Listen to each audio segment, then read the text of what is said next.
Perfecto, Nilton, muchas gracias. Más bien. Bueno, ante todo, buenas noches. Agradecerte, Nilton, por nuevamente una invitación para poder transmitir o poder compartir un tema puntual en este caso, que es el de la imputación objetiva. Bueno, avancemos. El tema de la imputación objetiva realmente es un tema muy, de algún modo, muy importante para el proceso penal, para el tema del litigio penal en estricto, ¿no? Puesto que esto va a desencadenar que de algún modo se discuta la conducta que pueda ser realizado por cualquier persona en determinado momento, ¿no? Y este tema de la conducta, la imputación objetiva, ha venido siendo desarrollado de algún modo o tiene sus precedentes sobre la tipificación, la imputación, como puntos de partida el causalismo, el finalismo, que ya todos debemos conocer, entiendo, eh, el causalismo con uno de sus representantes, Frank von Liszt, o el finalismo con Welser, ¿no? Eh, Estos extremos de algún modo han sido desarrollados, no los vamos a ocupar en este extremo de forma tan detallada, solo los menciono, pero sí vamos a hablar principalmente del tema del funcionalismo, partiendo de Roxin y Jacobs, uniendo sus posiciones como máximos representantes de este extremo, funcionalismo moderado o funcionalismo radical, quienes hablan estas personas o estos maestros de algún modo sobre la imputación objetiva en concreto, ¿no? Como indiqué, la imputación objetiva es un tema muy importante, puesto que este extremo de la imputación objetiva se va a ocupar, en todo caso, de la determinación de las propiedades objetivas y generales de un comportamiento imputable a una persona, ¿no? De un hecho que se le pueda imputar a esa persona que haya generado, de algún modo, la comisión de algún delito. Ahora, es verdad que todo comportamiento penalmente relevante debe tener o tiene un aspecto externo y por tanto algo que el autor va a llevar a cabo en sí mismo, ¿no? La ejecución o la conducta de por parte del sujeto se trata de una acción y no debe tratarse, mejor dicho, de una acción y no de una vis absoluta, que esto es una fuerza externa. ¿Sí? Ahora, existen criterios de algún modo de imputación objetiva y podemos mencionar alguno que la finalidad propia del derecho penal, de algún modo, como punto, como paréntesis, la finalidad propia del derecho penal es garantizar la seguridad de las expectativas, ¿no? Esto se va a derivar que del comportamiento que espera la sociedad del individuo, ¿no? Un comportamiento adecuado socialmente. No se va a poder imputar como injusto siempre y cuando el comportamiento esté dentro de los márgenes legales, no un comportamiento socialmente adecuado. Ni siquiera cuando tenga este comportamiento efectos dañosos por un desgraciado encadenamiento de circunstancias, en todo caso, no un desafortunado encadenamiento de circunstancias. Entonces,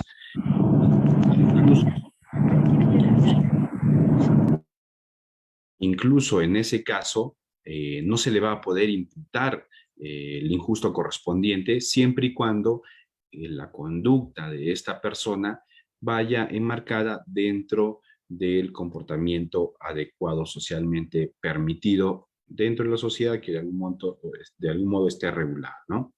La realización de la conducta socialmente adecuada, como indiqué, está permitida. Entonces, todo va a partir de ahí, de que la conducta que pueda realizar el sujeto se encuentre dentro de los marcos legal correspondientes. Si cumple con todas esas expectativas, entonces no se le va a poder imputar objetivamente la conducta o el resultado que haya podido provocar.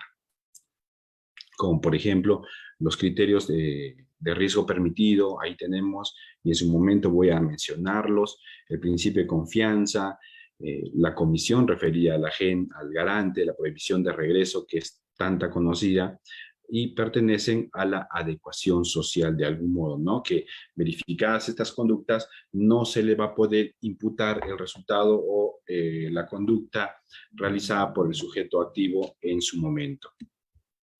Ahora, los criterios de la imputación, estos van a servir o sirven a la forma de regulación predominante en el derecho penal, en los delitos de resultado, ¿no? Esta forma de regulación comporta que, de algún modo, poder hablar de la consumación, para poder hablar de la consumación, ha de haberse realizado un riesgo causado por el autor de un modo no permitido, ¿no? Como indiqué, ¿no? La sociedad espera un comportamiento dentro de los márgenes legales, pero sí, pero sí, vamos a hablar de la consumación de una conducta, en todo caso, ha de haberse realizado un riesgo causado por parte del sujeto activo, de modo que no esté permitido en todo caso. ¿Sí? Entonces, ahora bien, eh,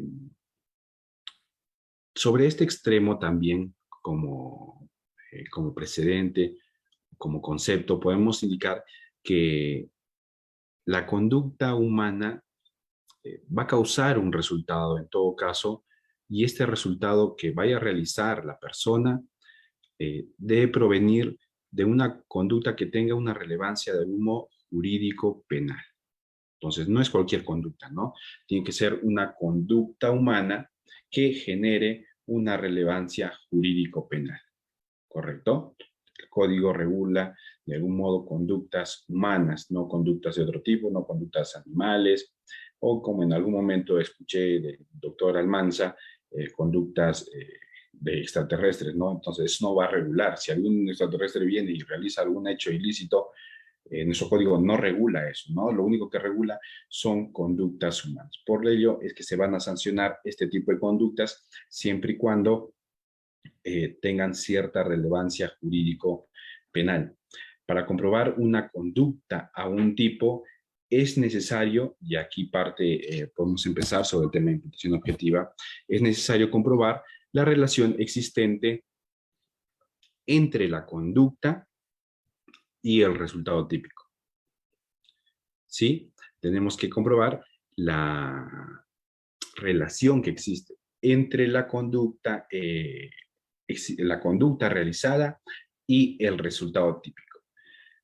A, esa, a ese pequeño análisis o verificación se puede hablar, como lo decía el doctor, profesor Felipe Villavicencio, una vista natural, ¿no? Hay que verificar si la conducta que ha sido desplegada, la conducta que ha servido para cometer el ilícito, tiene relación de algún modo con ese resultado típico que se espera, ¿correcto? Uno tiene que guardar relación con, por ejemplo, que Juan agarre un arma, dispare a Pedro y Pedro de algún modo muera producto de ese disparo, ¿no? Primeramente, comprobar de algún modo esa conducta, esta vista natural, ¿no? De que ha muerto del disparo, producto de lo que había realizado el sujeto activo, ¿correcto? Eso es como un primer paso que se tiene que verificar para poder de algún modo estudiar el tema o analizar un caso a través de la imputación objetiva. Pero no debe sobrevalorarse el papel de la causalidad, ¿correcto? Entonces, eh, se puede verificar hasta cierto punto qué causó la muerte, o quién causó la muerte, pero no tanto a la teoría causalista como si en su momento fue discutida o fue de algún modo, tuvo, ¿no? De algún modo fue tomada en cuenta en su momento, ¿correcto? Ahora bien, una vez verificada esta vista natural, la relación que existe entre el hecho y el resultado, tenemos que eh, verificar que hay un segundo paso, ¿sí? Un primer paso, la relación que he mencionado, hecho y resultado típico, y un segundo paso que viene a ser la imputación del resultado a dicha acción, ¿correcto? Entonces, se debe verificar este segundo punto para de ahí poder apreciar si realmente se le puede imputar este resultado al sujeto activo, ¿no? Primer punto, punto de vista natural. Segundo momento, comprobación de un vínculo jurídico, ¿sí? Esto en todo caso es el juicio normativo de la imputación objetiva en relación con los delitos de resultado de algún modo. Ahora, esta causalidad, en su momento, algunos autores la han ubicado como un elemento de la acción, ¿sí? En la actualidad, se encuentra ubicada dentro del tipo objetivo. En su momento, esta causalidad o la vista natural que hemos mencionado ha sido ubicada en el primer elemento o en la conducta, ¿no? En la acción. Pero a la fecha, esta viene siendo discutida, analizada en el segundo elemento, que es la tipicidad, el tipo objetivo. ¿Sí? Entonces, para llegar a tal comprensión, la conducta humana ha sido en todo caso valorada dentro de los tipos penales en su totalidad. Esta conducta ha sido producto del análisis y se encuentra dentro de los tipos penales.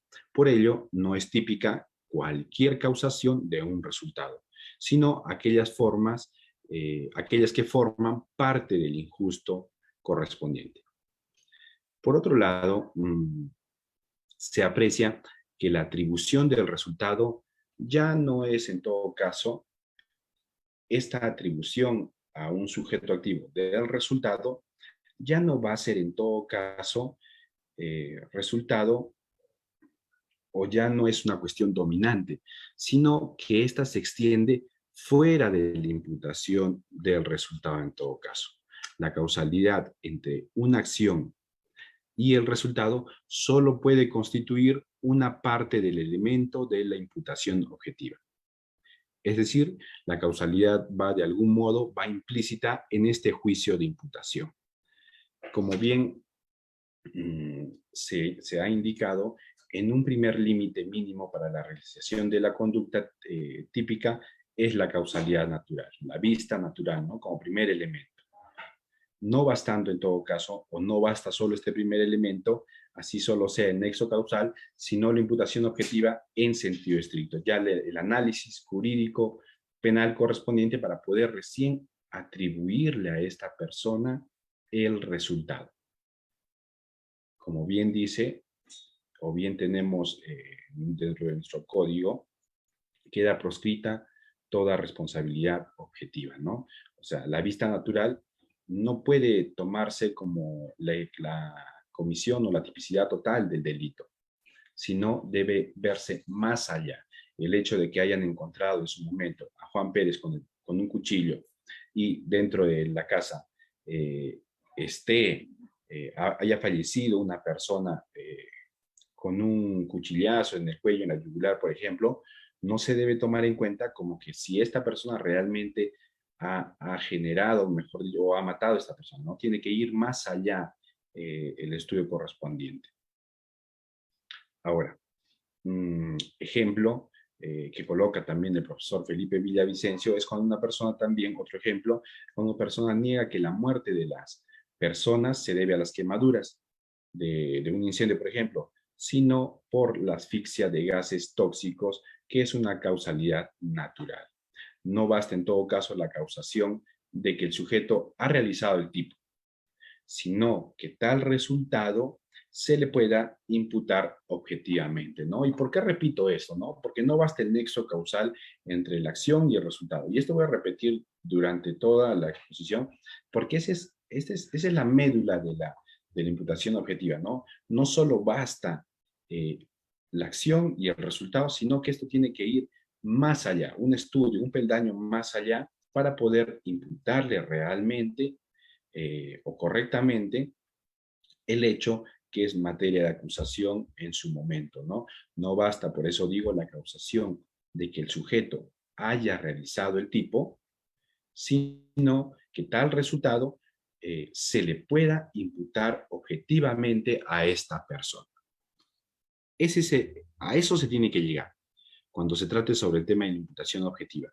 Verificar el contexto de que esa acción se le deba imputar objetivamente al sujeto activo. En todo caso, una vez comprobada la causalidad natural, el primer momento, el primer elemento, la primera vista natural, se requerirá entonces, primeramente, que la acción haya creado un peligro jurídicamente desaprobado, por ejemplo, ¿no? Entonces ya esta acción no se encuentra dentro de lo que inicialmente se ha indicado, ¿no? El comportamiento adecuado social. O sea, ya no se encuentra ahí. El comportamiento ya no se encuentra, no es un comportamiento socialmente adecuado ya, sino esta acción ha creado o ha sido creado, perdón, la acción ha creado un peligro jurídicamente desaprobado. Entonces, una vez de verificar el nexo causal, vista natural que les he comentado, se requiere primero verificar que esa acción ha creado un riesgo, un peligro jurídicamente desaprobado. Y como segundo punto, si este resultado es producto del mismo peligro, ¿no? El agente ha creado un peligro desaprobado, un riesgo jurídicamente desaprobado o ha incrementado el riesgo jurídicamente permitido. Entonces, si esta conducta que ha realizado el autor ha generado el resultado, ¿correcto? Ese es un segundo punto. Primero, verificar que la acción ha creado, ha creado un riesgo jurídicamente desaprobado y a su vez verificar si este resultado si este resultado es producto de ese mismo peligro, ¿correcto? Repito, el sujeto activo crea un riesgo no permitido o incrementa un riesgo permitido. El resultado es producto de ese riesgo. Entonces, solo entonces podremos quizá atribuirle la imputación objetiva a esa persona, siendo entonces estos dos puntos que les he mencionado, en general, de forma resumida, por así decirlo, estos dos puntos son de forma trascendente lo que se tiene que verificar para imputarle objetivamente el resultado a una persona. Esto es la base para poder imputarle a una persona el resultado. Encontrarse así la imputación objetiva correspondiente para que esta persona pueda ser de algún modo responsable o al menos objetivamente ya se tiene que el resultado así producto de la conducta que ha realizado dicha persona. ¿Correcto? Entonces, esta creación del riesgo que acabo de mencionar debe ser siempre ex ante. ¿Sí? Esta creación del riesgo debe ser ex ante y la realización del resultado, la realización de causalidad es ex post. Aquí se diferencia en todo caso, entonces, entre la imputación objetiva a la conducta e imputación objetiva del resultado. ¿Sí? Existe en primer momento la creación de un riesgo ex ante y la realización del resultado, la relación de causalidad, que es ex post. ¿Correcto? Entonces, tenemos que hablar respecto de la imputación objetiva, en todo caso, de la conducta y también tenemos que hablar de la imputación objetiva del resultado. Para eso tenemos ciertas excepciones o ciertos parámetros para poder atribuirle en todo caso esta imputación objetiva de la conducta al sujeto o la imputación objetiva del resultado al sujeto que ha cometido tal comportamiento. ¿Sí? Entonces, para cerrar este primer punto, debo indicar que, o resumir, mejor dicho, que la verificación de la imputación objetiva obedece a dos momentos, como bien indiqué. La vista natural, el punto de vista natural de la acción y el resultado, y un segundo momento, la comprobación del vínculo jurídico que se puede encontrar entre estas dos personas, entre estos dos puntos. Por ello es que se tiene que verificar también, luego encontrado el vínculo la vista natural, perdón, verificado ello, tenemos en todo caso que pasar a un siguiente momento, que es que la acción que se ha realizado ha creado un riesgo no permitido o ha incrementado un riesgo permitido. Y un segundo momento, que este resultado es producto de ese riesgo, ¿no? Entonces, ese es el primer, considera mi persona, es el primer momento para el estudio de la imputación objetiva, para el estudio de cualquier caso que podamos tener la práctica para poder verificar sobre si el comportamiento o la conducta que el Ministerio Público puede atribuirle a nuestro patrocinado cumple con estos parámetros, ¿correcto? Si se incrementa un riesgo o no, etc, etc. ¿Sí?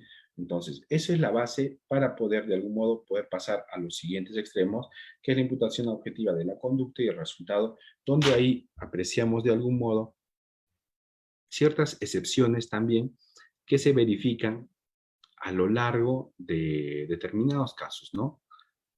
Así tenemos que verificada en todo caso. Hablemos ahora sobre la imputación objetiva de la conducta. En estricto, la imputación objetiva de la conducta. Ahí encontramos ciertas excepciones. Una vez que hemos verificado la causalidad, ahora sí, recién como les he indicado, se podrá pasar a la imputación objetiva, verificando así si se ha creado o no un riesgo jurídicamente desaprobado. ¿Sí? Entonces, hablemos como primer punto en todo caso sobre el riesgo permitido. El riesgo permitido. El peligro creado debe ser un riesgo típicamente relevante.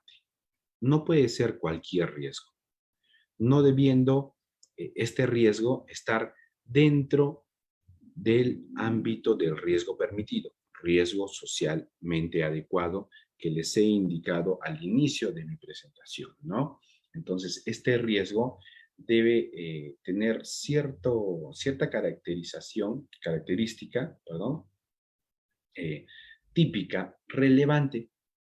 Si no es así, si no contiene ese riesgo típicamente relevante, entonces se excluirá la imputación. Entonces, no puede ser, como bien indiqué, cualquier tipo de riesgo, sino este tiene que cumplir ciertos márgenes necesarios legales para poder imputarle realmente esa conducta a la persona a quien se le atribuye cierto ilícito, ¿no? Por ello es que se dice que no toda creación eh, puede ser objeto, no toda creación, perdón, de un riesgo puede ser objeto de una prohibición. Es decir, hay riesgos tolerables, ¿no? Permisos permisibles debido a la utilidad social.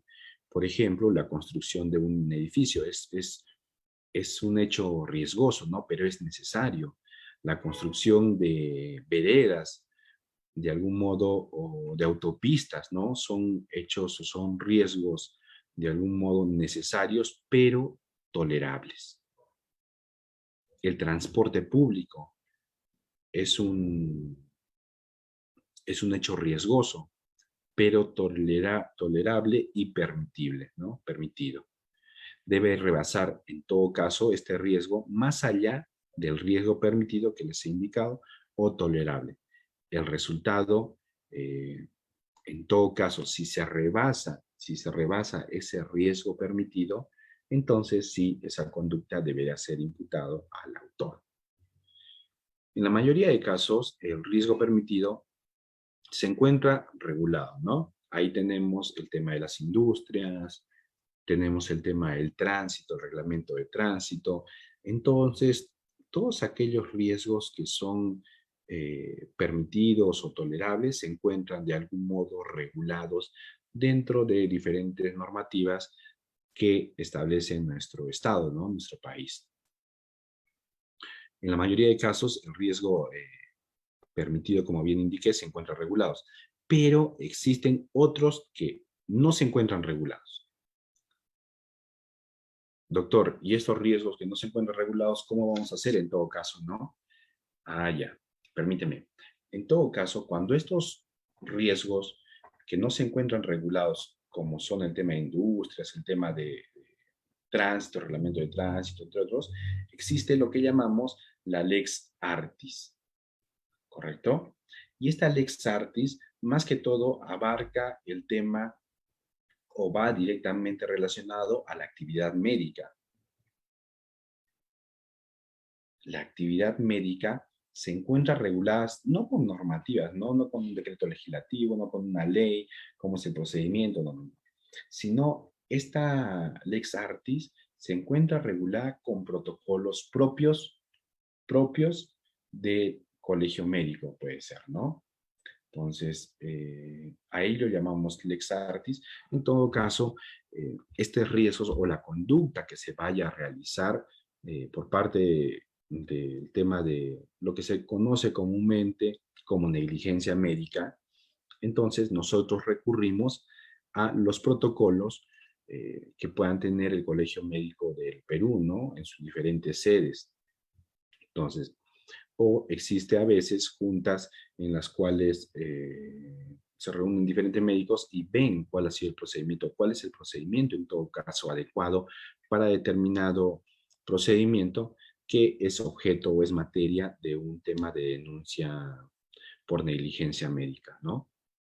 Entonces, existen otros casos como elementos preponderantes, la normalidad social, que va a generar un riesgo, ¿no? El tío que le pega a que le paga a su sobrino, ya viendo otro tema, el tío que le paga a su sobrino un vuelo y este vuelo termina estrellándose. Entonces, este otro punto que les hablo sobre la normalidad social abarca ese ejemplo, ¿no? Yo, sobrino, no puedo incrementar el riesgo de mi tío, como les pongo el ejemplo, ¿no? Juan no puede incrementar el riesgo para que su tío muera pagándole un vuelo a Cancún, por ejemplo, ¿no? Él pensando que efectivamente va a haber una tormenta y el carro y el avión se va a estrellar o va a caer al mar, ¿no? Entonces, eso es un tema de normalidad social, ¿no? No se le puede atribuir, no se le puede imputar la muerte del tío del sujeto activo que les planteo en el ejemplo, porque este es un, caso, un hecho fortuito, ¿no? Curiosamente sucedió una tormenta y efectivamente le dio un rayo en el avión y este cayó al mar, ¿no? Entonces, pero esa conducta, esa normalidad social, no se le puede imputar al sobrino, ¿correcto? Por otro lado, puede existir supuestos de aumento de riesgo permitido. En este caso, solo podrá haber imputación a la conducta si la conducta del agente significa un aumento al riesgo, ¿no? Como bien indico, puede existir supuestos de aumento de riesgo permitido, supuestos de aumento de riesgo permitido, pero solo podrá haber una imputación a la conducta si el agente significa un aumento de riesgo, ¿no? Otro punto, la disminución del riesgo. Se puede excluir la imputación en ese extremo si a una persona se le imputa un hecho de haber causado, por ejemplo, lesiones graves en el tabique de una persona, por ejemplo, ¿no? O una desfiguración de rostro, quizá, ¿no? Se puede excluir esta imputación cuando medie una disminución del riesgo. Oiga, doctor, pero ¿a qué se refiere con la disminución del riesgo, no? Ah, ya. La disminución del riesgo, en estos casos, el agente obra causalmente, ¿correcto? Dolosamente. O sea, sí tiene la intención de causar de algún modo ese comportamiento. Su conducta sí la realiza para generar de algún modo ese comportamiento.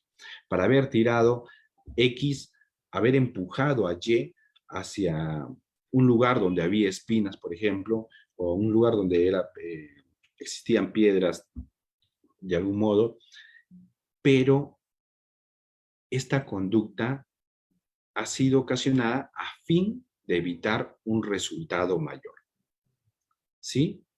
Disminución del riesgo. porque X estaba viendo que en el carril donde se encontraba de algún modo Y, en el carril o en el lado donde se encontraba Y, venía un auto a 200 kilómetros de velocidad, entonces podía de algún modo causar la muerte a Y. Sin embargo, al verificar X esta situación, es que empuja a Y contra un jardín de espinas, pero ello para evitar un riesgo mayor, un resultado mayor.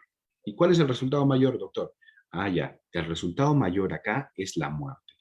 X ha evitado la muerte de Y, empujándolo hacia otro lado. Pero doctor, le ha causado lesiones también, perfecto, le ha causado lesiones, pero esto ha generado una disminución del riesgo. Por lo tanto, no podría imputársele la conducta a Y por haber generado una disminución del riesgo o haber evitado un resultado mayor. Es decir, ha modificado así el curso causal, el sujeto activo, disminuyendo el peligro. Este extremo es fácil. Ha disminuido el peligro X, por lo tanto, esa conducta, esa imputación no le debe ser atribuida. Motivo por lo cual, dicha conducta que indico debe ser excluida, dado que no empeora, sino mejora el bien jurídico protegido, que es, en este caso, la vida. ¿Sí? ¿Y cuál ha sido el trueque, por así decirlo? Tu vida por unas lesiones, que en estricto o por sentido común, de algún modo resulta más beneficioso haberse generado esta persona solo lesiones y no le hayan causado la muerte, ¿no? Otro punto es el riesgo insignificante. Este extremo implica la falta de significancia. Que llega directamente al huevo lo que te habla tu madre. Perdón. Se ha filtrado un audio. Por favor, desactiven sus micrófonos quizá. Bueno, continuemos. Riesgo insignificante. El riesgo insignificante, este extremo implica la falta de significancia de la conducta, cuando existe una insignificante afectación. ¿Sí? En este extremo no procede la exclusión de la tipicidad, sino de la irrelevancia penal de la lesividad del hecho. Como por ejemplo, cuando se le priva de libertad en unos minutos, por unos minutos a una persona en un transporte público o en un ascensor. Entonces, este riesgo es insignificante, ¿no? Como por ejemplo, no se le podría atribuir al cobrador de una combi el secuestro por haberle privado de unos minutos al pasajero, dado que no le habría pagado el pasaje correspondiente, ¿no? Entonces, ese riesgo es insignificante como para atribuirle en todo caso al cobrador el hecho de secuestro, el delito de secuestro, ¿sí? Entonces, en este caso también, de algún modo, no se va a excluir la tipicidad, como bien indiqué, pero sí la irrelevancia penal de la lesividad del hecho. Pasemos a otro punto, que es el principio de confianza. Y este principio de confianza es tomado muchas veces por todos nosotros, quizá, o en algún momento lo hemos escuchado más que otros de los de los 3 puntos primeros que he mencionado, el tan famoso principio de confianza, ¿no? No cabe imputación a la conducta cuando el sujeto obra confiado en que los demás actuarán dentro de los límites del riesgo permitido. Uno confía, uno de buena fe, de algún modo, confía en que las otras personas van a actuar dentro de lo que prevé la norma. En este caso, la persona actúa confiado en que quienes participan con él van a actuar correctamente conforme a las reglas preexistentes, ¿no? Un típico ejemplo de esto es el caso del médico, ¿no? Cuando ingresa a operar y de algún modo él utiliza todo el material de algún modo para la operación, pero confía en que todo está de algún modo está limpio, todo está conforme a los protocolos, el tema del anestesiólogo, el bisturí, todo está desinfectado, confía eso, ¿no? Entonces, pero si ocurre un resultado por allí trágico respecto de la muerte de quien se está operando porque no se había desinfectado, por ejemplo, material para poder realizar esa operación, entonces escapa a la responsabilidad del médico, puesto que el médico confiaba que sus otros compañeros iban a actuar conforme a reglas preexistentes de que todo debe estar de algún modo desinfectado para poder operar correctamente, ¿no? Este principio de confianza ha sido últimamente mencionado en una última casación que tiene como fecha 5 de agosto, bueno, en una de las casaciones que tiene fecha como 5 de agosto del 2020. Es la casación 1546-2019 Piura, ¿no? Ahí se habla sobre el principio de confianza de un funcionario público que de algún modo cita el principio de confianza, ¿no? Dije, yo confié en mi personal que estaba subordinado a mi persona, gerente en el tal. Pero dice, no existe principio de confianza si tú tenías el deber de supervisar de algún modo o de controlar cómo marchaba ese contrato, esa concesión, etc., ¿no? Entonces, no podría aplicarse el principio de confianza cuando tú tienes el deber de supervisión, ¿correcto? Entonces, el doctor Frank Almanza mencionaba en una de sus exposiciones que no podría alegar un comisario un principio de confianza si es que se realiza hechos ilícitos dentro de su comisaría, ¿no? Temas de cohecho, hay una organización de cohecho ahí dentro, ¿no? Entonces no se le podría atribuir, pero sí se le podría exonerar de la conducta si es que estos hechos de cohecho, por ejemplo, suceden fuera de su comisaría, no fuera de su supervisión. Entonces, ahí sí podríamos alegar un principio de confianza, pero no cuando es parte, cuando se encuentra dentro de su esfera de supervisión. Otro tema sobre la imputación objetiva de la conducta es la prohibición, la tan famosa prohibición de regreso, ¿no? Son esos dos temas puntuales que muchas veces se habla, ¿no? Principio de confianza y la prohibición de regreso.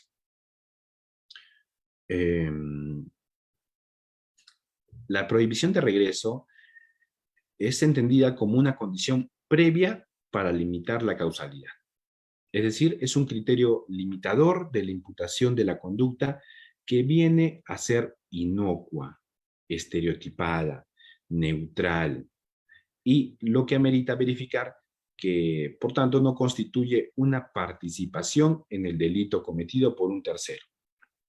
Un clásico ejemplo y clásicos casos son los de los taxistas, ¿no? Cuando el taxista presta de algún modo servicio a unas personas que acaban de cometer un delito de robo o acaban de hurtar bienes de un inmueble, entonces, y le solicitan una carrera, ¿correcto? Entonces, siempre y cuando el taxista actúe dentro de su rol, no va a cometer delito alguno, ¿no? El comerciante que vende cuchillos o el vendedor que vende de algún modo veneno, ¿no? El comerciante que le piden un cuchillo y él lo vende sin saber que de algún modo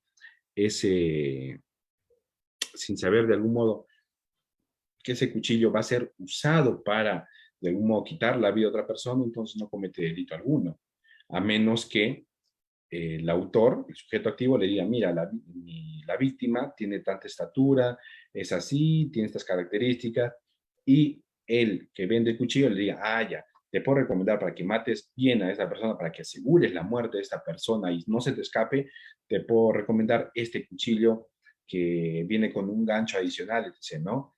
allí infringe su rol, ¿no?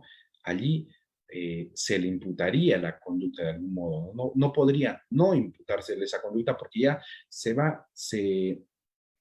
aleja de lo que socialmente él realiza, ¿no? Su comportamiento que esta persona realiza dentro de la sociedad, ¿correcto? Y retrocediendo un poco el ejemplo de taxista, ¿no? Cuando de algún modo sabe que de algún modo han cometido el delito y hace un aporte para poder huir de la policía, ¿no? Entonces, allí ya está infringiendo su rol.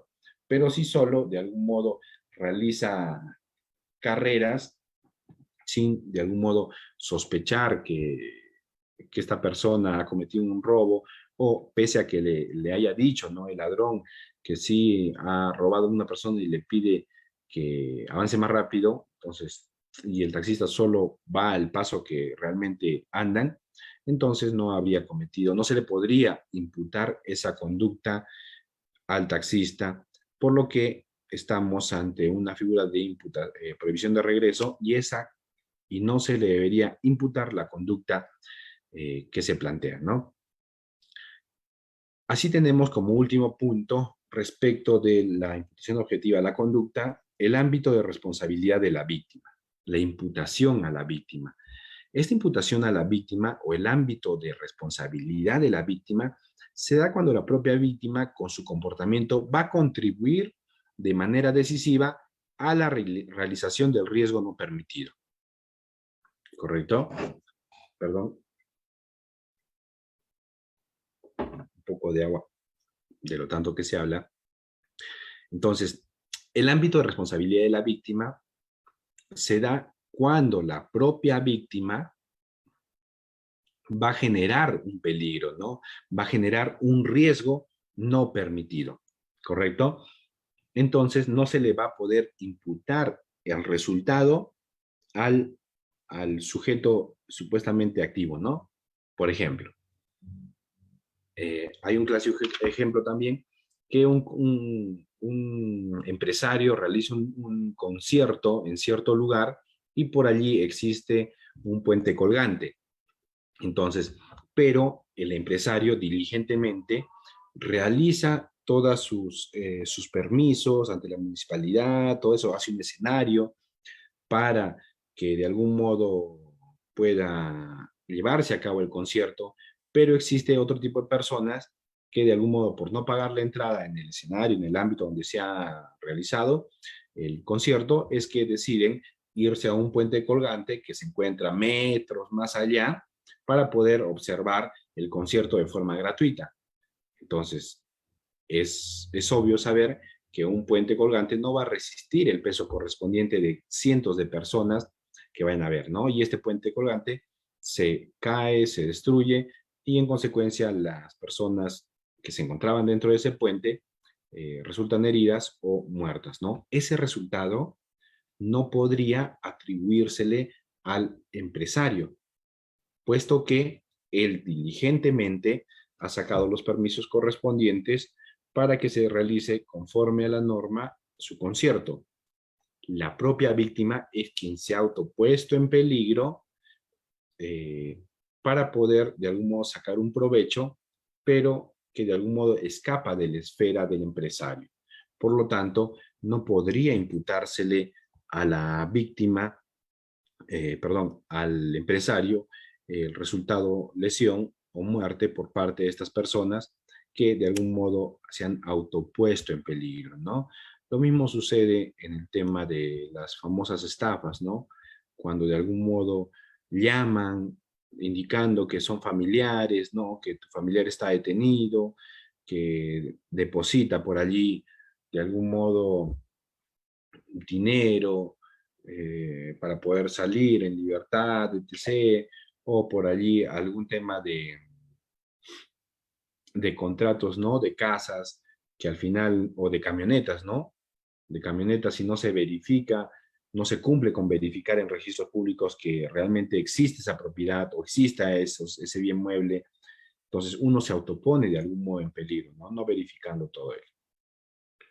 Hablemos ahora sobre la imputación objetiva del resultado. Aquí también existen ciertos supuestos que van a permitir de algún modo retirar la imputación del sujeto activo. No se le va a poder imputar al sujeto activo ese resultado, puesto que todo ha sido desarrollado dentro de los riesgos correspondientes, dentro de un comportamiento socialmente adecuado, ¿no?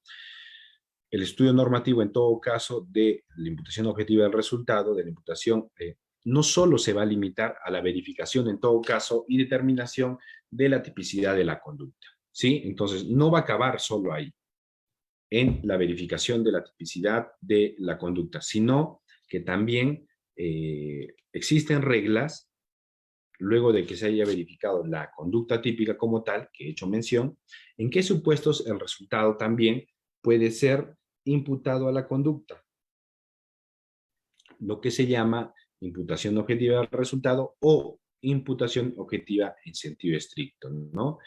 En estricto, en todo caso, se pretende demostrar o se va a pretender demostrar con este extremo que el resultado se ha producido solo cuando se pueda relacionar este con la conducta, cuando esta conducta sea un factor determinante para producir el resultado. Así tenemos acá la relación del riesgo, ¿no? Es evidente, en todo caso, que para que se le atribuya a una persona una conducta, perfecto, pasamos ese extremo, ¿no? Ese peldaño, es decir. Es evidente que cuando se le atribuye a una persona una conducta a una persona, debe existir una relación objetiva entre la conducta y el resultado.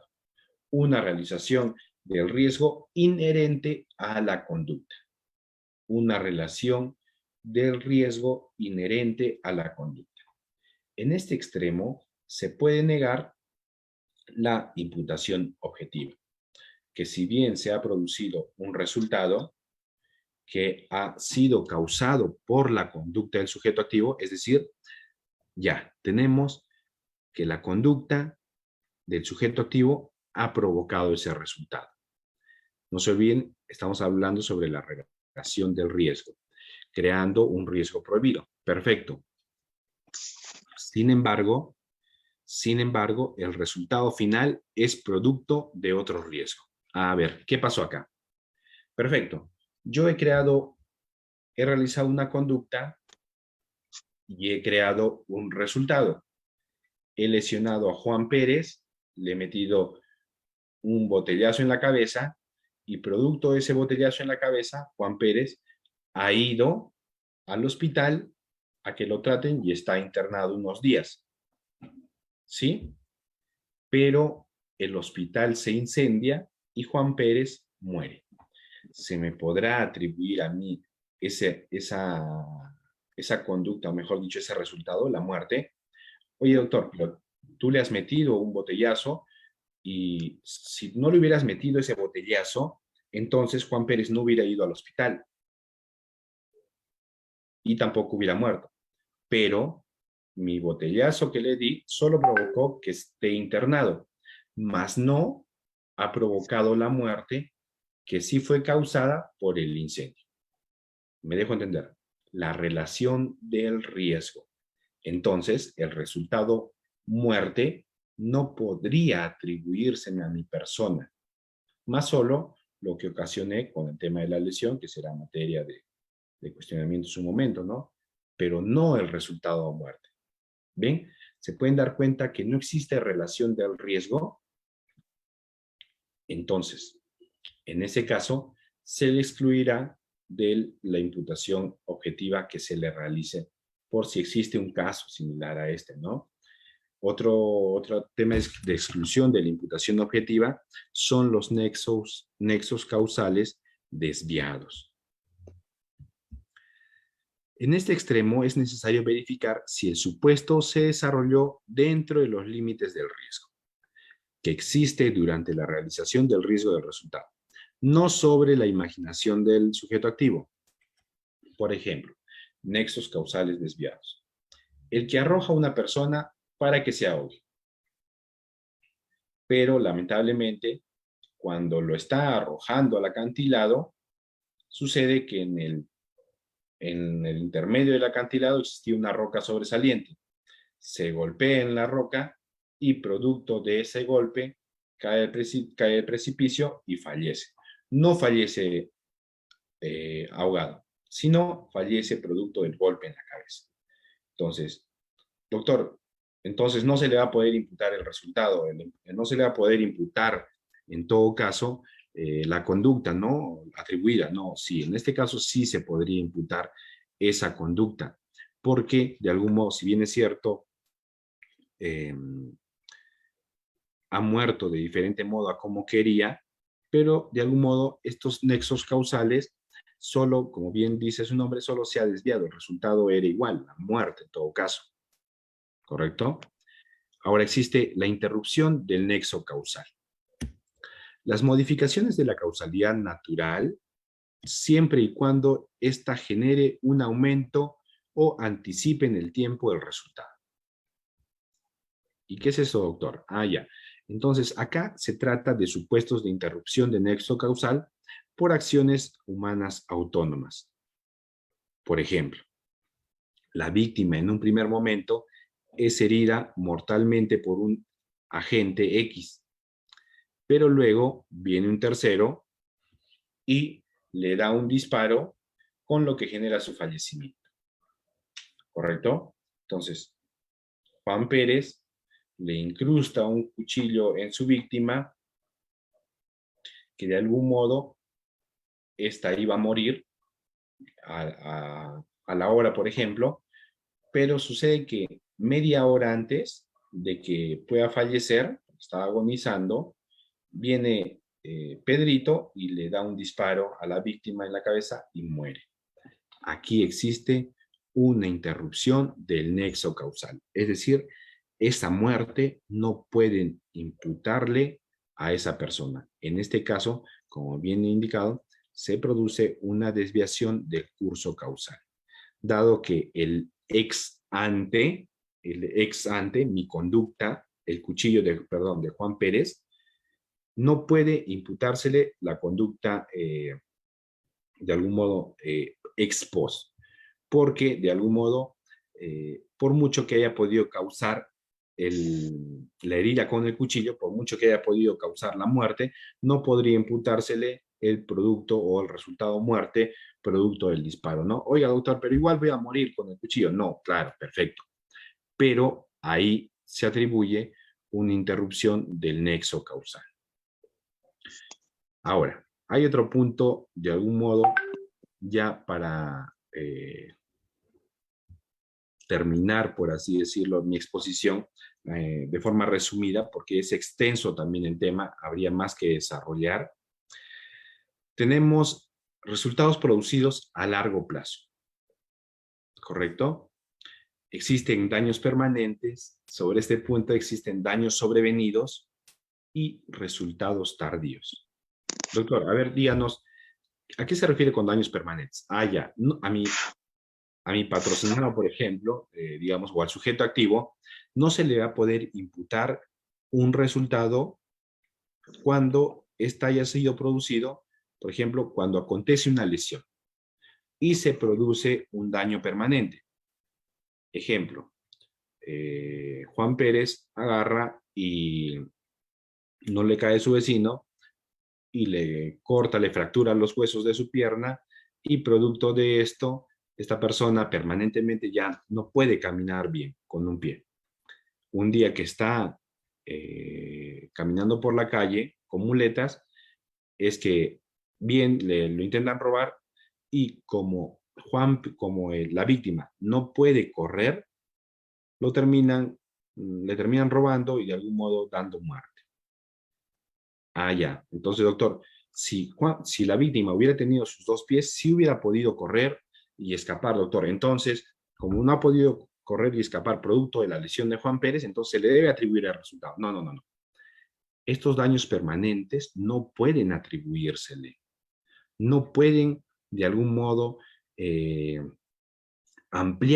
no se puede ampliar excesivamente la responsabilidad.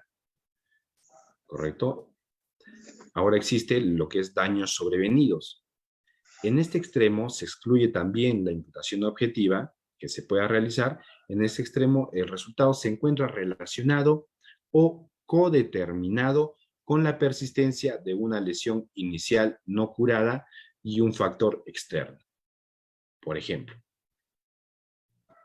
quien ingresa a un hospital por una intoxicación, ¿no? Yo de algún modo decidí intoxicar a esta persona con un producto vencido, etc., y de algún modo ingresa al hospital y muere por COVID. Entonces, son daños sobrevenidos, ¿no? Ha aparecido este daño, que es la enfermedad del COVID, y producto de esa enfermedad ha muerto. Entonces, no se me podría imputar la muerte de esta persona por un daño sobrevenido, ya que solo ingresó por un tema de intoxicación. ¿Correcto? Entonces, en definitiva, se excluye la imputación en estos dos extremos, dado que no se podría ampliar excesivamente eh, la responsabilidad penal o la imputación objetiva que se pretenda realizar sobre esta persona.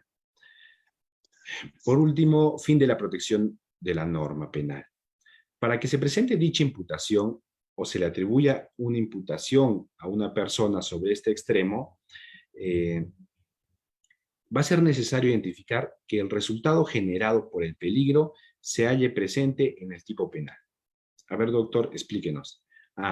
Esto quiere decir que, como ejemplo, podemos hacer que el que mata a otro, pero Juan Pérez a un ingresa a un ambiente, a un domicilio, a una casa, para matar a Juanita Pérez, ¿no?